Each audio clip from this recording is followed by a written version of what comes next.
Alright guys, welcome back to this week's review of the Ring of Honor TV show for July 14th, 2012. And before I start talking about Ring of Honor, I just want to say, if you haven't seen Booker T's YouTube channel, do yourself a favor and check this out. It is awesome. He's doing Q&As right now. He does his Fave 5s, and it's all really good stuff. I think it's Booker T, the Booker T ROW. And just awesome channel, so you probably want to check that out. On to the Ring of Honor TV show for this week. It was really just the Best in the World Road Rage edition, where they play some matches from the pay-per-view, so I didn't really care too much about that since I've already done a review of these matches. But other news in Ring of Honor right now is because of the whole Kenny King situation with him going to TNA for the X Division. They're doing this tag team tournament in Ring of Honor, I guess, to crown new tag team champions, and there's supposed to be 8 teams, I think, announced. And so far it's the Briscoes and Blackout, Ruckus and Black G's.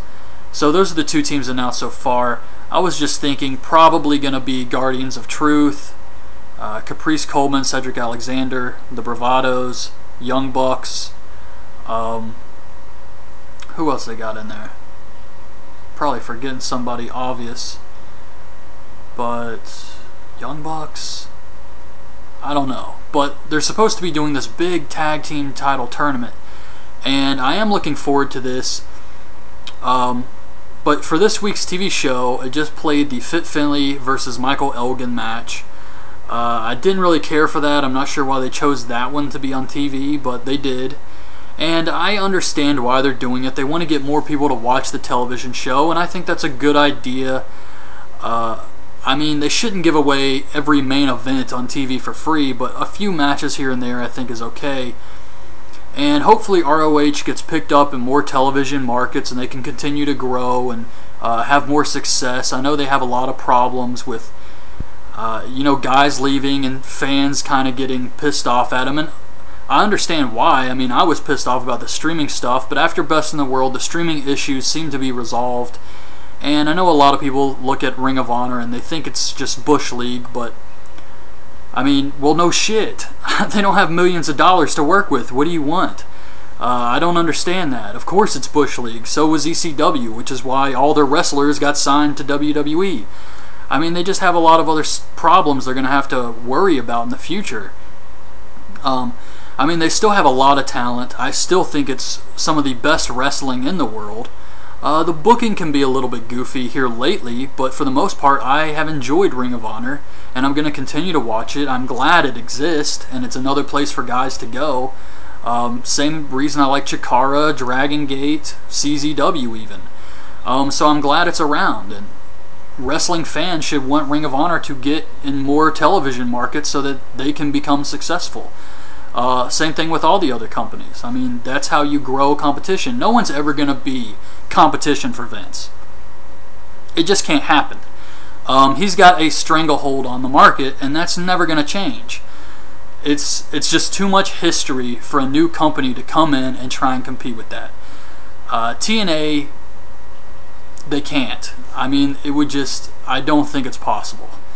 I think it's a good secondary company for other guys to go to if they leave WWE, but it's no WCW, and I really don't see it getting to that level. If it does, that would be great, but we're talking years and years down the line. So for Ring of Honor, I would like to see them get more success and get into more television markets. They have a ton of talented wrestlers, and I understand that it's hard to compete. They lose Kenny King because he can potentially make more money in TNA, and that's a problem they're going to have to face in the future. I mean, let's face it, WWE, if they wanted to, they could buy up all their guys and pay them to sit at home. If they wanted to do that, they could pick up all the good indie guys and just pay them to stay home and not go to work. And they could do that. So I think having Ring of Honor around is a good place for guys to hone their skills, but they're really going to have to get more successful if they want guys to stick around. And I think they are definitely working towards that. But on to this TV show episode, they did the Fit Finlay versus Elgin match. Didn't really care for that. the best part of this match was Truth Martini doing a spin-a-rooney type deal after the match was over. They played some highlights from the Briscoes versus the Guardians of Truth, who I hear are the Headbangers. And then we get the triple threat match for the TV title, Tommaso Ciampa, Jay Lethal, Roderick Strong.